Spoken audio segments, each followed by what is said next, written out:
ಇವತ್ತು ಲೋಕಸಭಾ ಚುನಾವಣೆಯಲ್ಲಿ ಸತ್ಯ ಮತ್ತು ಸುಳ್ಳು ಇವುಗಳ ನಡುವೆ ನಡೀತಕ್ಕಂಥ ಸಂಘರ್ಷ ಇದು. ನರೇಂದ್ರ ಮೋದಿಯವರು ಪ್ರಧಾನಮಂತ್ರಿಯಾಗಿ 10 ವರ್ಷಗಳಾಯಿತು. ಈ 10 ವರ್ಷಗಳಲ್ಲಿ 2014ರಲ್ಲಿ ಏನೇನು ಈ ದೇಶಕ್ಕೆ ಭರವಸೆಗಳನ್ನು ಕೊಟ್ಟಿದ್ರು ಆ ಯಾವ ಭರವಸೆಗಳನ್ನು ಕೂಡ ಈಡೇರಿಸಲಿಕ್ಕೆ ಸಾಧ್ಯ ಆಗಲಿಲ್ಲ. 15 ಲಕ್ಷ ತಗೊಬಂದು ಪ್ರತಿ ಒಬ್ಬರ ಅಕೌಂಟ್ಗೆ ಹಾಕ್ತೀನಿ ಅಂದರು. ಇವತ್ತಿನವರೆಗೆ ಮಾಡೋಕ್ಕಾಗಲಿಲ್ಲ. 10 ವರ್ಷಗಳಲ್ಲಿ ರೈತರ ಆದಾಯವನ್ನು ದುಪ್ಪಟ್ಟು ಮಾಡ್ತೀನಿ ಅಂತ ಹೇಳಿದ್ರು, ಅದನ್ನೂ ಮಾಡೋಕ್ಕಾಗಲಿಲ್ಲ. ರೈತರ ಬೆಲೆಗಳನ್ನು ರೈತರು ಪಡ್ತಕ್ಕಂಥ ಕಷ್ಟ, ಅವರ ಆಹಾರ ಪದಾರ್ಥಗಳಿಗೆ ಸ್ವಾಮಿನಾಥನ್ ವರದಿಯನ್ನು ಜಾರಿಗೆ ಕೊಡ್ತೀನಿ ಅಂತ ಹೇಳಿದ್ರು, ಅದನ್ನೂ ಕೂಡ ಮಾಡಲಿಲ್ಲ. ಇವತ್ತವರೆಗೆ ರೈತರ ಸಾಲ ಮನ್ನಾ ಮಾಡ್ತಕ್ಕಂಥ ಕೆಲಸವನ್ನು ಮಾಡಲಿಲ್ಲ ಅವರು. ಹಾಗಾಗಿ ಬೆಲೆ ಏರಿಕೆ ಗಗನಕ್ಕೆ ಹೋಯಿತು. ಪೆಟ್ರೋಲ್, ಡೀಸೆಲ್, ಗ್ಯಾಸ್, ಗೊಬ್ಬರ ಎಲ್ಲವೂ ಕೂಡ ಮೇಲೂ ಕೊಟ್ಟೋದು.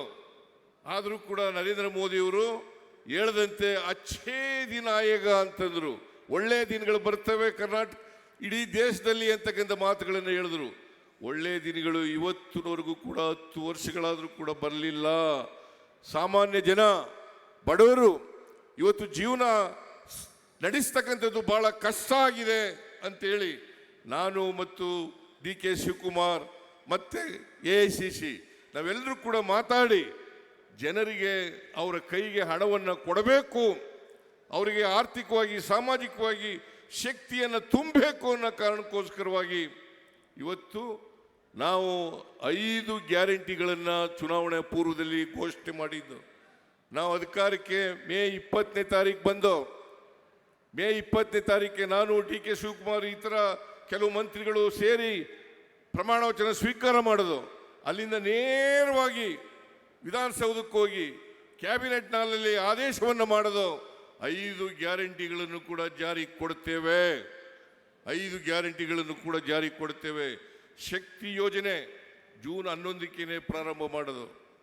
ಜೂನ್ 11ಕ್ಕೆ ಜುಲೈ ತಿಂಗಳಲ್ಲಿ ಅನ್ನಭಾಗ್ಯ, ಗೃಹ ಜ್ಯೋತಿ ಕಾರ್ಯಕ್ರಮಗಳನ್ನು ಘೋಷಣೆ ಮಾಡೋದು, ಅದಕ್ಕೆ ಚಾಲನೆಯನ್ನು ಕೊಟ್ಟು, ಆಮೇಲೆ ಗೃಹ ಲಕ್ಷ್ಮಿ ಯೋಜನೆಯನ್ನು ಮೈಸೂರಿನಲ್ಲಿ ಆಗಸ್ಟ್ ತಿಂಗಳಲ್ಲಿ ಅದನ್ನು ಘೋಷಣೆ ಮಾಡಿ ಜಾರಿಗೆ ಕೊಡ್ತಕ್ಕಂಥ ಕೆಲಸವನ್ನು ಮಾಡೋದು. ಹಾಗೆಯೇ ವಿವೇಕಾನಂದರ ಜನ್ಮದಿನದಂದು ಶಿವಮೊಗ್ಗದಲ್ಲಿ ಯುವ ನಿಧಿ ಕಾರ್ಯಕ್ರಮಕ್ಕೆ ಚಾಲನೆಯನ್ನು ಕೊಡ್ತಕ್ಕಂಥ ಕೆಲಸವನ್ನು ಮಾಡೋದು.